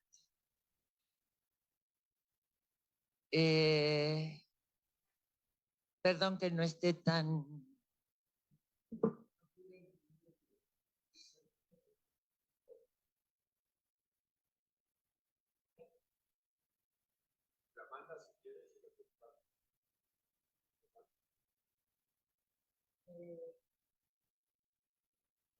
Ok.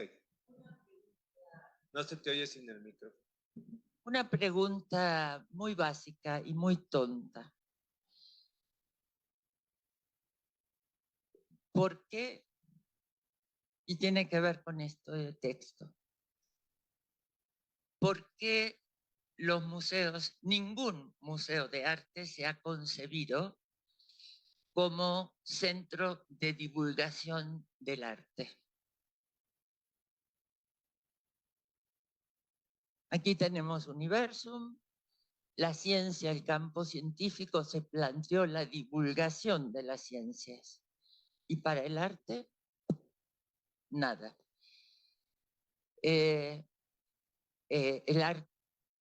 La producción artística se expone y se supone que alimenta a conocedores, curiosos, estudiantes, maestros, es decir, para hacer avanzar el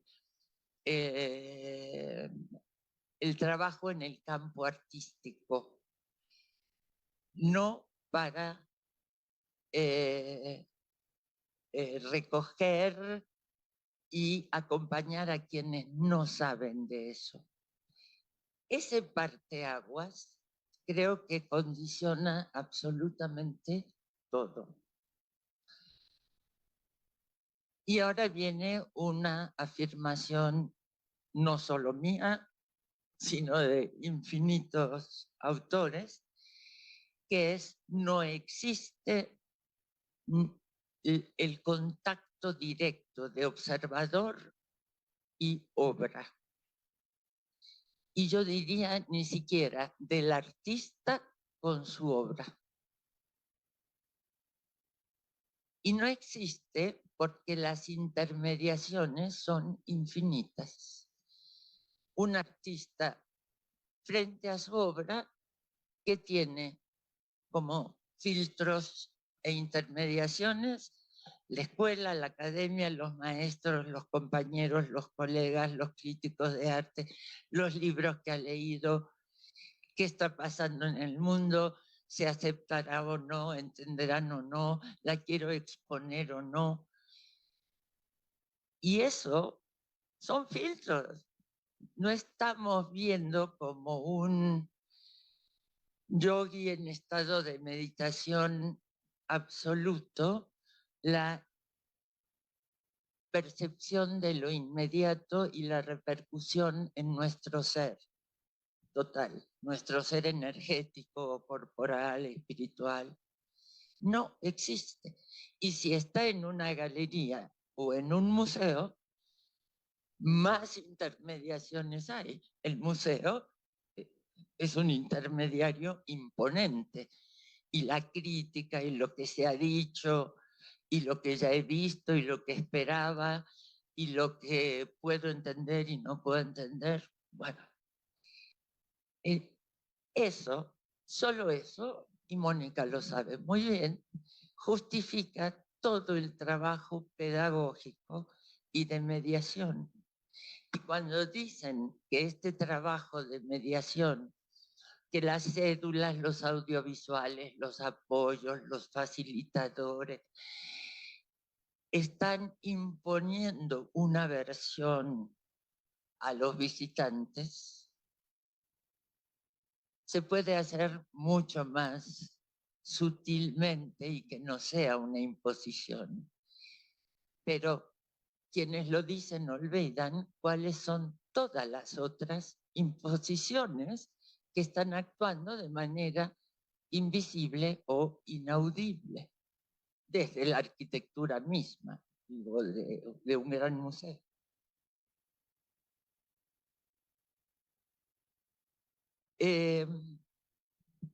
Y aquí quiero apenas mencionar 12 minutos, no, 5. Esta cuestión de lo digital. Hace 5 años creé el Foro de Estudios de Públicos en la web.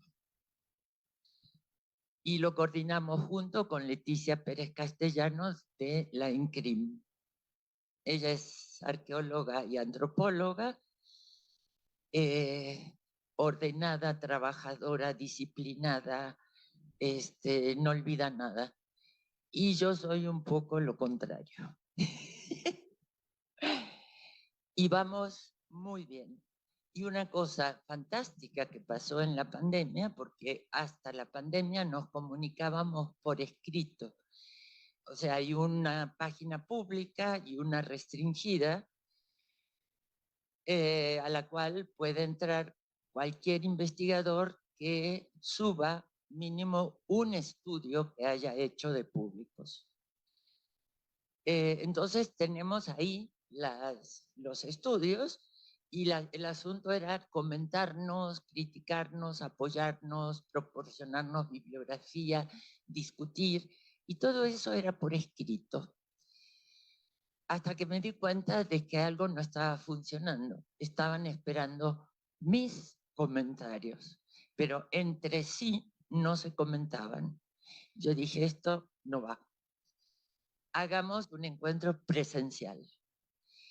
Hicimos uno presencial que era medio teleconferencia, porque había en Argentina, en Perú y en México y en distintas partes de México, y fue fantástico, porque ahí descubrimos a colegas en Aguascalientes, en Morelia, diciendo, bueno, ahora que les conozco las caras y las escucho hablar, perdí el miedo a que me critiquen horrible, a que me destrocen mis investigaciones. Ahora sí, ese fue para mí un gran descubrimiento. Y desde la pandemia lo convertimos en seminario, porque discutimos y vimos que era lo mejor. Y entonces ya somos 7 países, incluyendo España. Y lo que nos estamos planteando es cada vez más para qué, en cada caso, para qué hacer estudios cuando lo mínimo posible, lo mejor posible y lo más, de la manera más reflexiva posible. Y no aceptar instituciones que nos dicen, oigan, queremos saber realmente qué hemos ganado con nuestra programación digital. Porque sí nos aproximamos, sí estuvimos haciendo estudios exploratorios y la verdad es que no hay, que lo que hay es un retiro de la sensibilidad. Hay interés por informarse entre quienes quieren. muy interesante en el caso de los museos de ciencia.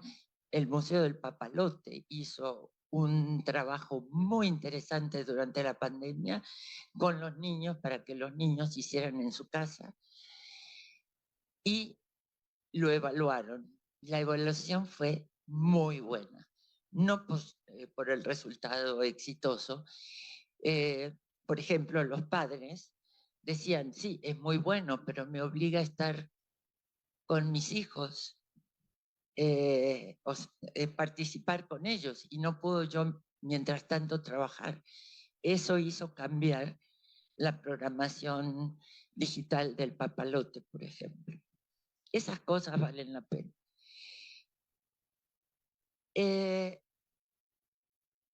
A mí me interesa, sobre todo, el problema de la desigualdad. En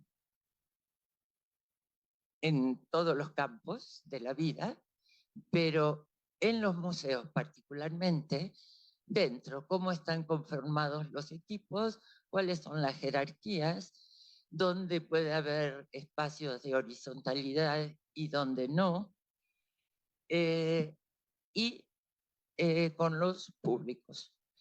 Y por eso José Miguel les va a pasar este segundo producto de un libro increíble de Emily Dawson, una británica,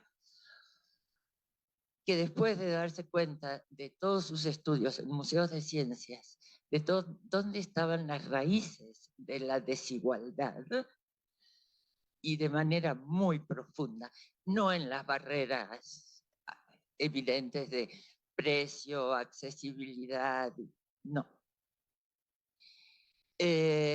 Hizo esta versión del libro de 24 páginas que se descarga libremente y que se anunció muy bien y que circula fantástico.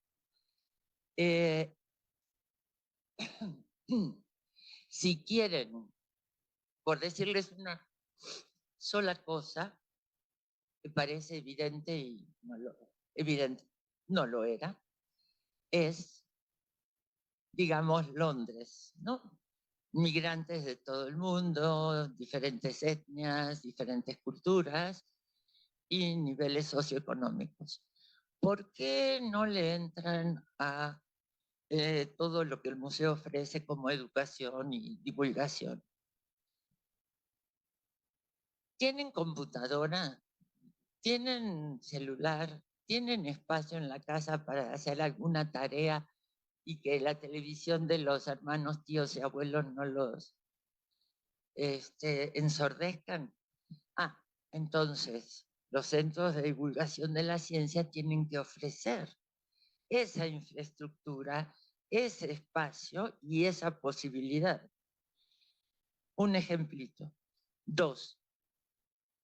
Están representadas sus culturas y conocimientos científicos diversos en las exposiciones y colecciones.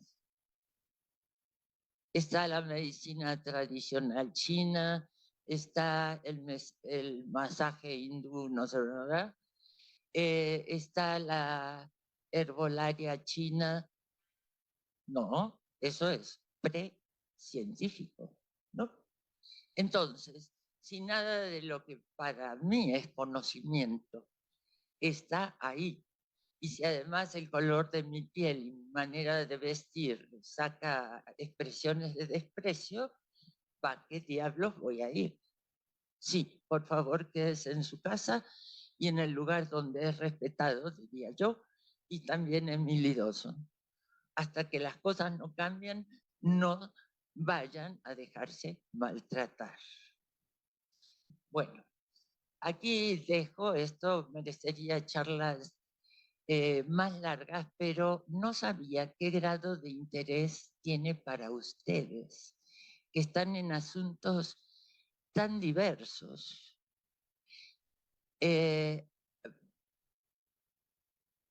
Yo pienso no solo en las capitales y en los grandes museos, sino en los medianos y en los pequeños, de América Latina y de otras partes del mundo que no tienen acceso a todos los recursos y al saber hacer, por ejemplo, para construir programas y propuestas digitales de calidad. Lo que poco que yo he visto durante la pandemia,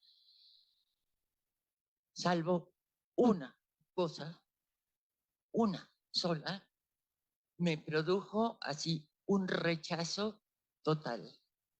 O sea, no había comprensión,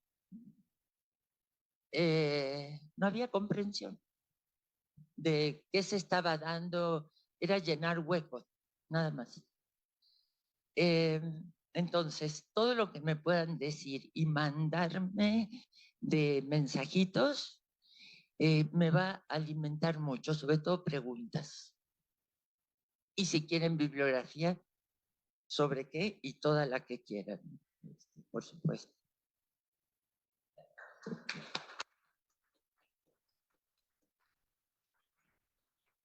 Tenemos que cerrar a las 2:30, pero vamos a tomar 5 minutos para cerrar. No sé si hay algún comentario, algo para no dejar así. Ajá. Al principio mencionaste que viste una gran diferencia entre los museos que habías visitado previamente y cuando llegaste a México, inclusive hablaste de París, pero no me terminó de quedar claro por qué esa diferencia o por qué los museos de México. Museo México depositó en Museo de Antropología y Museo de Historia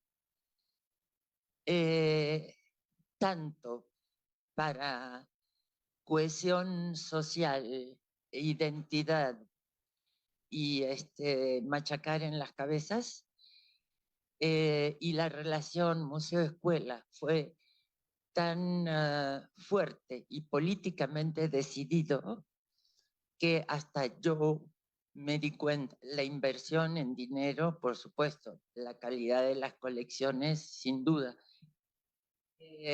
pero digamos que sucumbí a la política cultural. Y eso es muy eficaz.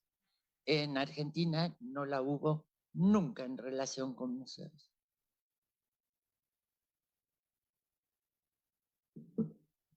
Yo me quedé con una duda. No entendí muy bien por qué dices que no hay museos de divulgación de las artes, porque parecería que entonces los museos son de producción de artes y no son de divulgación, o sea, exhiben obras hechas, hacen análisis de periodos históricos, etcétera. Entonces no entendí muy bien. ¿A qué te refieres? Que me refiero que hay difusión, por supuesto, que el arte y el conocimiento y la información circulen, pero sobre todo para productores. O sea, es como un gran acompañamiento a la educación de artistas, de historiadores del arte y de aficionados, coleccionistas y curiosos.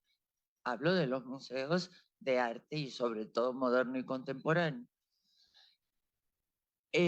Lo que no se piensa es en, bueno, que los niños de las escuelas que van puedan... no se puede aprender de lo totalmente desconocido. Se puede disfrutar de juegos, se pueden disfrutar varias cosas, pero es como con los murales. Los murales no fueron el libro de la Revolución Abierta, salvo para los que ya conocían por las lecciones de historia y van a reforzar lo que saben. Y por ahí pescan algo nuevo. Pero el para quiénes quedó claro desde el principio. El Museo de Arte no es para todos, así como nació y se desarrolló. Sí, en las zonas más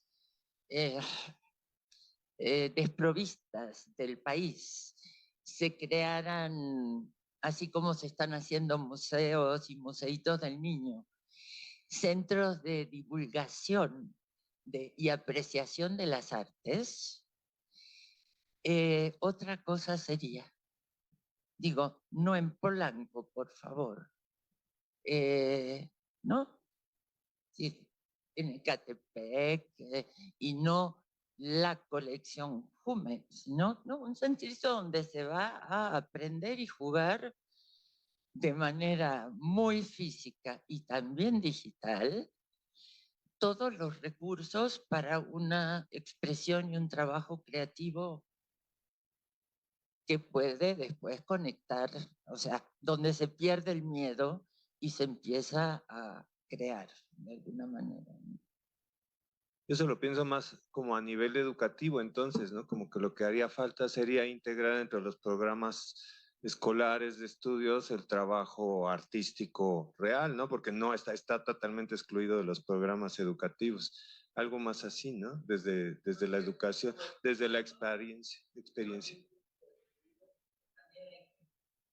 La manera en que lo ha hecho la SEP hace muchos años no ha sido la más creativa. Entonces yo no confío tanto en que el sistema escolar pueda trabajar lo creativo, libre, abierto y lúdico. Creo que tiene que haber otros espacios. Muy bien, muy buena propuesta. No sé si haya un último comentario. Último, siempre la última. Yo, muchas gracias.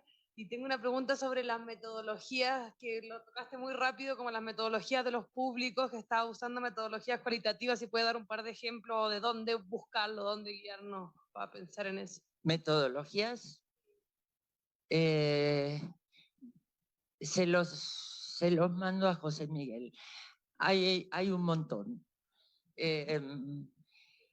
Hay un texto que, bueno, está en inglés, francés y alemán, Time for Cultural Mediation, que es un mamotreto hecho entre 2009 y 2012 por un equipo en Suiza. Pero en cuanto a metodologías hay mucho. Y el problema no es solo construir los instrumentos, sino definir qué quiere uno saber con mucha claridad. Quiero un estudio de público, sí, pero ¿qué quiere saber? Todo. No, eso no existe. Digo, esa fue toda mi experiencia de vida. Quiero saber cuál es la experiencia del visitante, si puede, por ejemplo, respetarse a sí mismo en lo que siente y piensa, y si le gusta conversar con eso con sus acompañantes. Por ejemplo, para mí eso es fundamental. Pero ¿a quién en el museo le interesa? Todavía no muchos, ¿no? Queremos evaluar un programa educativo, un programa público. Si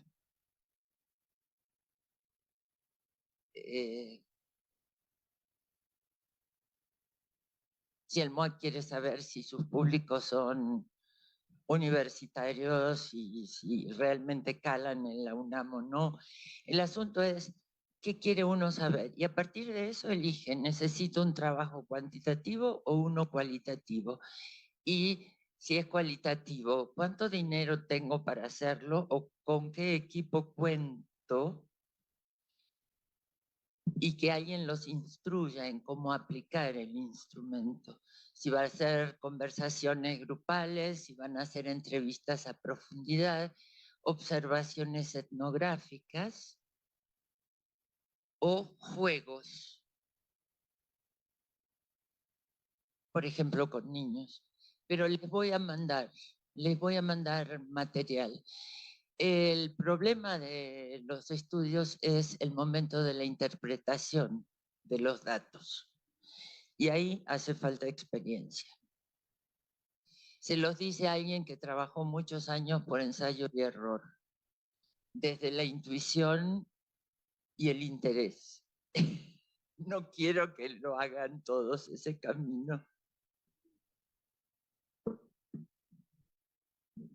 Bueno, pues muchísimas gracias, Graciela. Vamos a cerrar con quedamos de que, bueno, les tengo que avisar que la próxima semana es asamblea de cierre de la relación arte-cultura. Hay que traer una fotocopia, 20 fotocopias de su reporte de lectura o de su glosa para compartirla entre todos y vamos a armar como un pequeño fanzine de entre nosotros, entre todos. Y el picnic. Entonces va a ser picnic aquí enfrente. Entonces hay que traer también para compartir cosas de comer y de beber y una mantita para ponernos aquí en el parque. Y entonces todo el día va a ser esa la dinámica, la asamblea de cierre de las reflexiones de todas las mesas y de todo lo que hemos visto del eje de cultura y el picnic para platicar las glosas, en fin. ¿Ok? Entonces ese es el programa. Y pues muchas gracias, Cintia, muchas gracias, Graciela. Maravillosa, faltó como más tiempo para ir tejiendo como las relaciones de ese público en internet que pasaba y todas estas cosas, pero bueno, seguiremos pensándolo y también las políticas culturales necesarias, en fin, da para mucho el tema de hoy. Gracias por su participación. Gracias.